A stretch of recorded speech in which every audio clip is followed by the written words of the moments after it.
2024, Bangladesh witnessed one of the biggest political upheavals in its history. Former Prime Minister Sheikh Hasina forced out of power after massive student-led protests spiraled onto national unrest. She fled to India, ending her uninterrupted rule since 2009. And then this week, that crisis deepened further when a special tribunal in Dhaka sentenced her to death in absentia for crimes against humanity linked to last year's student uprising. The verdict triggered emotional reactions in Bangladesh, families of victims cheering inside the courtroom. To understand the current crisis, it's important to examine Bangladesh's turbulent history. From 1947 to 1971, Bangladesh existed as East Pakistan, separated from West Pakistan by 1,600 kilometers. And then it had faced deep political and economic discrimination, eventually leading to the 1971 Liberation War, in which India, of course, played a major role by supporting refugees and the Mukti Bahini.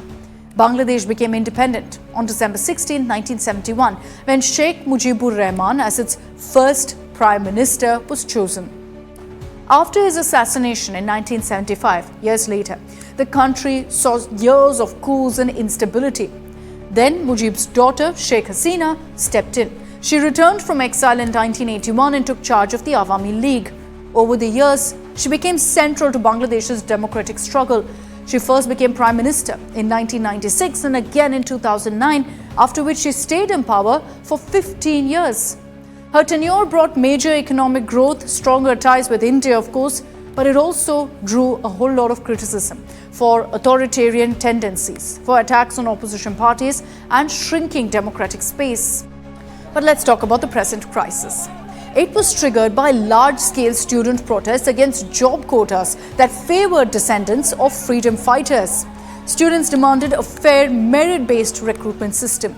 The situation escalated after a police crackdown and Sheikh Hasina's remark, calling these protesters as Razakars, a term historically used for traitors. And this happened at the backdrop of the heavily disputed 2024 elections, which the opposition had boycotted. There were all of these reports suggesting that it was rigged. This worsened public distrust.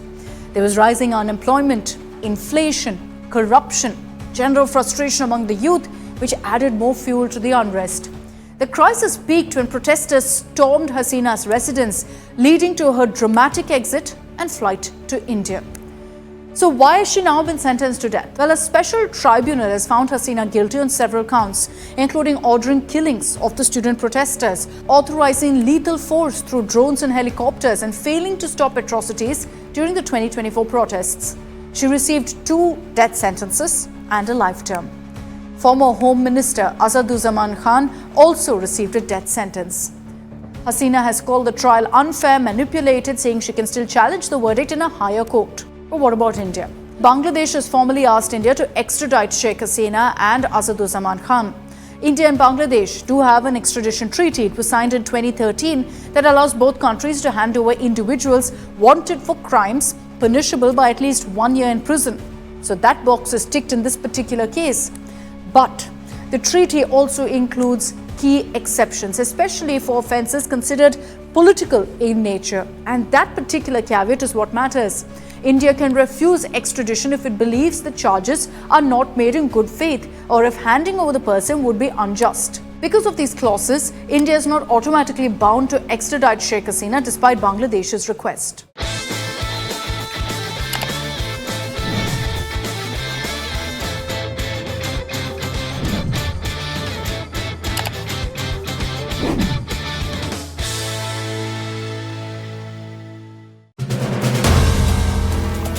If you like the video, do like, comment, share and subscribe.